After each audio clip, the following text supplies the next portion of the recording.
Hello guys, welcome to Amrish Vishwakarma classes. आज हम लोग क्लास 9th के मोशन चैप्टर में एक्सेलरेशन के बारे में स्टडी करेंगे। तो एक्सेलरेशन का सिंबल ए होता है। इसको हिंदी में जो है ना त्वरण कहते हैं। ठीक है, इसको हिंदी में त्वरण कहते हैं। एक्सेलरेशन क्या होता है तो इससे ध्यान दीजिए कि आप ऐसे ही बोल सकते हैं rate of change of velocity. Velocity में चेंज किस रेट से हो रही है, वेलोसिटी में चेंज किस रेट से हो रही है, उसको बोलेंगे एक्सीलरेशन, है ना। एक्सीलरेशन, ठीक है ना। तो एक्सीलरेशन जो हो गया वेलोसिटी में चेंज का रेट हो गया, या ऐसे बोलेंगे कि change in velocity upon time. ठीक है ना। आप इसको ऐसे भी बोल सकते हैं change in velocity by time is known as acceleration. अब सपोज कीजिए कि मान लिया जाए कि कोई एक बॉडी है, वो इनिशियल वेलोसिटी u, मतलब वो मूव कर रही है बॉडी। तो मूव कर रही है तो स्टार्टिंग में उस बॉडी की वेलोसिटी कितनी है u, उसको बोलेंगे इनिशियल वेलोसिटी। अब वो बॉडी कुछ समय के बाद, वो कुछ टाइम चल रही है, चलती रही। तो आफ्टर सम टाइम मीन्स आधे घंटे 1 घंटे कुछ भी हो सकते हैं। अब कुछ समय के बाद उस बॉडी की वेलोसिटी बढ़कर या घटकर भी हो गई।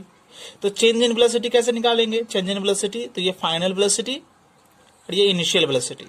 तो फाइनल माइनस इनिशियल, है ना, v minus u, that is known as change in velocity, या उसी को हम लोग डेल्टा v भी बोलेंगे। अब चेंज इन टाइम कैसे निकालेंगे? तो इनिशियल उसकी वेलोसिटी कितनी थी u, तो इनिशियल का मतलब कि स्टार्टिंग टाइम, मतलब उस समय टाइम 0। स्टार्टिंग इनिशियल वेलोसिटी जब भी बोलेंगे दैट टाइम का मतलब उस समय स्टार्टिंग टाइम है, दैट टाइम इन टाइम जो होगी 0 होगी, 0 से स्टार्ट होगी, इनिशियल है तो। और कितने टाइम वो भी हो जाती है उसकी वेलोसिटी? भी टाइम, टी टाइम में। तो चेंज इन टाइम कितना हो गया? इनिशियल से फाइनल, तो इनिशियल है तो टाइम 0 और फाइनल भी आने में कितना टाइम लगा? टी। तो change in time T minus 0, यानी कि तो ये टी माइनस 0 तो टी ही रह जाएगा। और इसको बोलेंगे चेंज इन टाइम को बोलेंगे डेल्टा टी। अब delta V by delta T को बोलेंगे एक्सीलरेशन। एक्सीलरेशन ये हो गया। अब एक्सीलरेशन का फॉर्मूला हो गया delta V by delta T. और डेल्टा वी किसके बराबर है? V minus U. और डेल्टा टी किसके बराबर है? टी। तो A equal to we minus you by T. Acceleration equal to final velocity minus initial velocity by time taken for the change. मतलब इनिशियल से फाइनल होने में जितना टाइम लगा वो नीचे लिखना है आपको। ठीक है।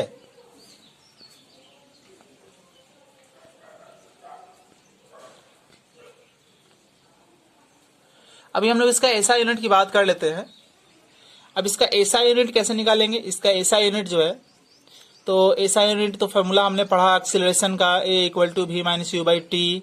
तो ऊपर तो है भाई चेंज इन, इसको आप ऐसे भी बोल सकते हैं change in velocity by time for change. u से भी होने में जितना टाइम लगेगा वो नीचे आएगा। तो ये तो वेलोसिटी है, तो वेलोसिटी का हम लोग ऐसा यूनिट पढ़ चुके हैं, मीटर पर सेकेंड, और टाइम का सेकेंड। तो मैंने सेकेंड था, इसका बाय में 1 ले लिया खुद से। अब आपको पता है ये मीटर पर सेकेंड, ये डिवाइड में है तो ये रेसिप्रोकल हो जाएगा 1/सेकेंड।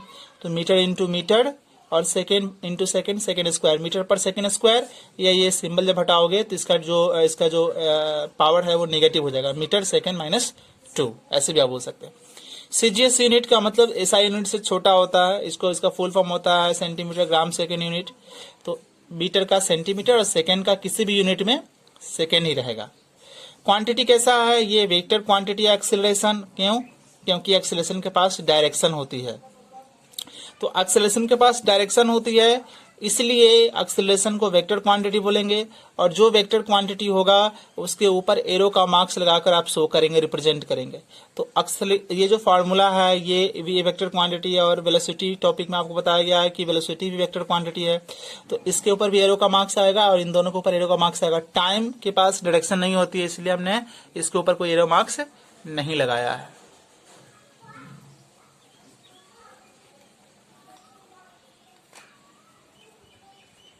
एक्सीलरेशन के पास डायरेक्शन भी होता है और मैग्नीट्यूड भी होता है। अब मैग्नीट्यूड क्या है समझिए, जैसे वेलोसिटी जो है, वेलोसिटी हमने पढ़ा है कि वेलोसिटी पॉजिटिव भी होती है। तो एक्सेलरेशन जो है, एक्सेलरेशन का फॉर्मूला आप पढ़े, A equal to we minus you by T. Acceleration depend upon initial velocity और फाइनल वेलोसिटी। तो if velocity is positive then, अगर वेलोसिटी पॉजिटिव है और उसी पर एक्सेलरेशन भी डिपेंड करता है तो एक्सेलरेशन भी पॉजिटिव होगा। वेलोसिटी निगेटिव होती है तो एक्सेलरेशन भी निगेटिव होगा। वेलोसिटी जीरो भी होती है तो एक्सेलरेशन भी जीरो होगा। अभी हम देखेंगे यूनिफॉर्म एक्सेलरेशन और यूनिफॉर्मली एक्सेलरेटेड मोशन, दोनों एक ही हैं। यूनिफॉर्म एक्सेलरेशन या यूनिफॉर्मली एक्सेलरेटेड मोशन, तो कोई एक बॉडी है वो स्ट्रेट लाइन में चल रहा है, वो सीधे चल रहा है। कोई एक बॉडी है वो सीधे मूव कर रहा है, स्ट्रेट लाइन में मूव कर रहा है। तो अगर वो इक्वल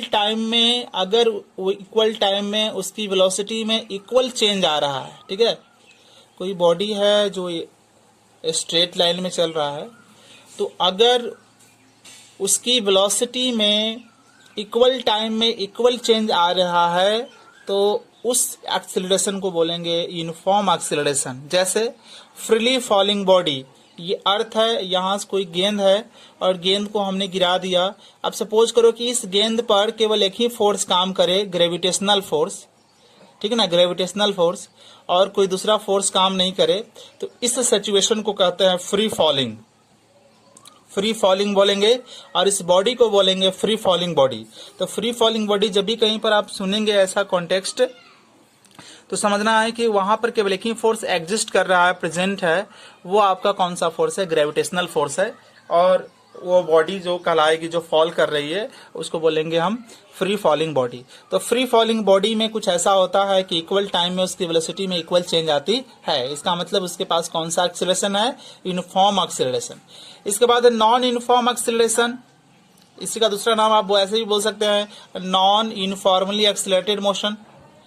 तो इक्वल टाइम में वेलोसिटी में इक्वल चेंज ना हो, इस केस में इक्वल टाइम में वेलोसिटी में इक्वल चेंज हो, इस केस में जो बॉडी है उसकी वेलोसिटी में इक्वल चेंज ना हो, उसको बोलेंगे नॉन यूनिफॉर्म एक्सेलरेशन बोलेंगे। जैसे भीड़ भाड़ वाली गली में कार, तो कहीं पर वो कार बहुत ही स्लो हो जाएगी, कहीं पर टाइम के अनुसार बहुत फास्ट रहेगी, कहीं पर टाइम के अनुसार बहुत ही स्लो हो जाएगी। तो उसका इक्वल टाइम में इक्वल वेलोसिटी में चेंज नहीं देखा जा सकती है। तो क्राउडेड स्ट्रीट है तो उस पर डिपेंड करेगा, कहीं पर उसको जगह ज़्यादा मिलेगी तो उसकी स्पीड वहाँ बढ़ जाएगी, इक्वल टाइम में स्पीड बढ़ेगी, तो कहीं पर बहुत ही कम हो जाएगी। तो टाइप ऑफ एक्सेलरेशन देखिए, positive acceleration, negative acceleration and zero acceleration.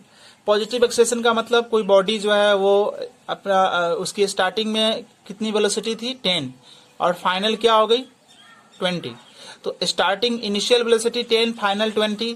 तो जब फाइनल वेलोसिटी ज़्यादा हो इनिशियल से, तब आपका एक्सेलरेशन जो होता है वो पॉजिटिव एक्सेलरेशन कहलाता है। देखिए acceleration equal to we minus you by T. तो ये अगर ज़्यादा है और ये कम है, तो ये ज्यादा है, तो मान लो कि ये 20 है, ये 10 है, तो वैल्यू किस में आएगा? प्लस में ही आएगा ना।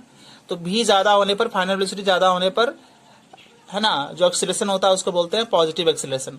तो जब अगर आपका पॉजिटिव एक्सेलरेशन होगा तो एक्सेलरेशन की डायरेक्शन किधर होगी? जिधर भी की डायरेक्शन जिस तरफ होगी उसी तरफ एक्सेलरेशन की डायरेक्शन भी होगी। कब? पॉजिटिव एक्सेलरेशन में। नेगेटिव एक्सेलरेशन में आप देखिए, इसी को बोलते हैं रिटार्डेशन, इसी को बोलते हैं डिसलेरेशन, इसका अलग अलग नाम है।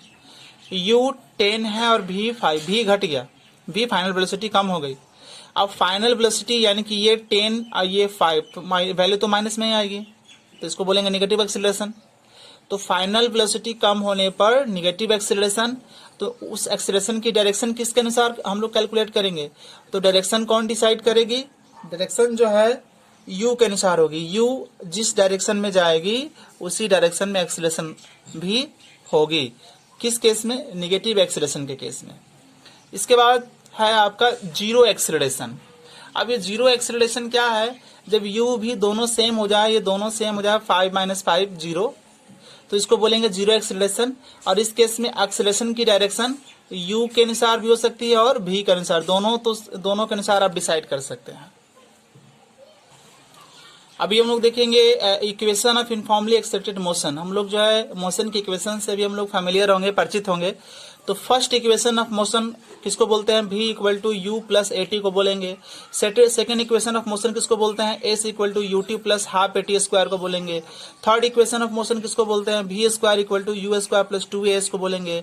और nth का मतलब जैसे 9वें, जैसे 10वें, जैसे 11वें सेकेंड में कितना डिस्टेंस कवर होगा, तो उसको बोलते हैं SNTH। उसका formula u plus A by two 2n-1 जो है ना 2n-1 SNTH equal to you plus A by two 2n-1, जहाँ n क्या है? nth सेकेंड है, जैसे 5वें सेकेंड, 6ठे सेकेंड, 10वें सेकेंड वो आएगा। तो u equal to initial velocity या speed, v equal to final velocity या speed, a equal to acceleration, t equal to time, s distance या displacement, SNTH distance in n second. इसका unit meter, इसका unit भी meter, इसका unit second, इसका unit meter पर second square, दोनों का यूनिट मीटर पर सेकेंड। सो गाइस आज की क्लास में इतना ही। अगले क्लास में हम सभी को प्रूव करेंगे और इनसे रिलेटेड न्यूमेरिकल करने की कोशिश करेंगे और सारे इक्वेशन को समझाने की कोशिश करेंगे क्या है। तो आज की बस याद रखिए कि 4 इक्वेशन ऑफ मोशन होते हैं, कौन कौन होते हैं उनको जानिए, समझिए। और अगले क्लास में हम लोग इससे आगे डिस्कस करेंगे, इनका प्रूफ भी देखेंगे, न्यूमेरिकल भी करेंगे। Thank you for watching.